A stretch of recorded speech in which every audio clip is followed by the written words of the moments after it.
সন্ধ্যার একটা tiffin recipe নিয়ে তোমাদের সাথে চলে এসেছি। আমি পিয়া আর আপনারা দেখছেন পিয়া রান্নাবাটি।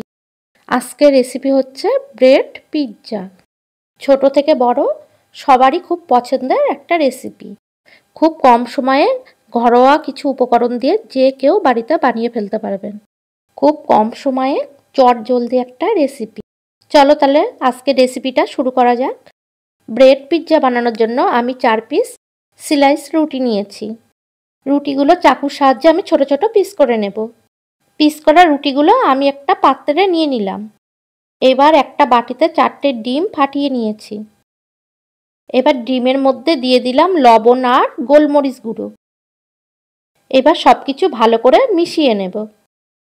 একটু সময় ধরে ভালোভাবে মিশিয়ে নিতে হবে। ডিমটা ভালোভাবে মেশানো হয়ে গেছে। এবার ডিমের মিশ্রণটা পাউরুটির মধ্যে ঢেলে দেব।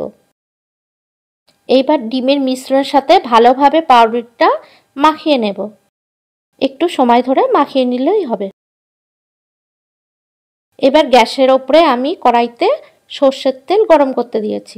তোমরা চাইলে এখানে সয়াবিন তেলও দিতে পারো। কড়াইতে আমি দিয়ে দিয়েছি পেঁয়াজ আর ক্যাপসিকাম। পেঁয়াজ আর ক্যাপসিকামটা হালকা নাড়াচাড়া করে আমি টমেটোটা দিয়ে দিলাম সামান্য পরিমাণ লবণ। সব কিছু আমি 1 মিনিট মতন ভেজে নেব। এইগুলো বেশি সময় ধরে ভাজা যাবে না। বেশি সময় ধরে ভাজলে কালারগুলো নষ্ট হয়ে যাবে, তখন আর দেখতে ভালো লাগবে না। ভাজাগুলো আমার হয়ে গেছে, তুলে আমি রেখে দিয়েছি। এবার আমি একই তেলে ডিম আর পাউরুটির মিশ্রণটা দিয়ে দিয়েছি। এবার খুন্তিটা দিয়ে ভালো করে ওপরটা প্লেন করে দেব। আমার এক পাশ ভাজা হয়ে গেছে, এবার উল্টে দেব।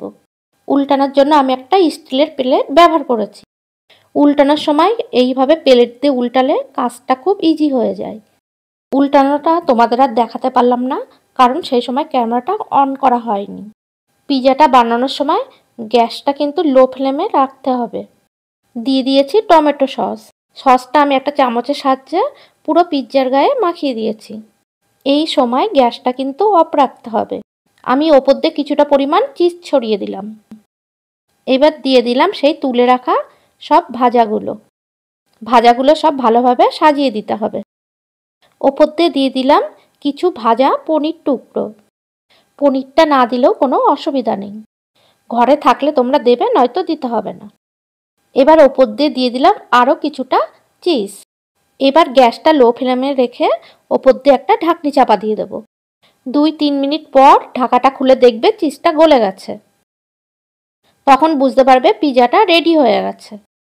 পিৎজাটা আমার রেডি হয়ে গেছে, আমি প্লেটে নামিয়ে নিলাম।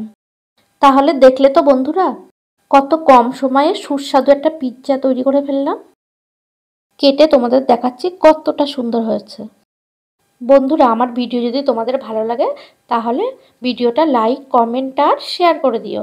আর যারা আমার ভিডিওটি নতুন দেখছো, আমার চ্যানেলটি সাবস্ক্রাইব করে দিয়ে বেল আইকনটি বাজিয়ে দিও।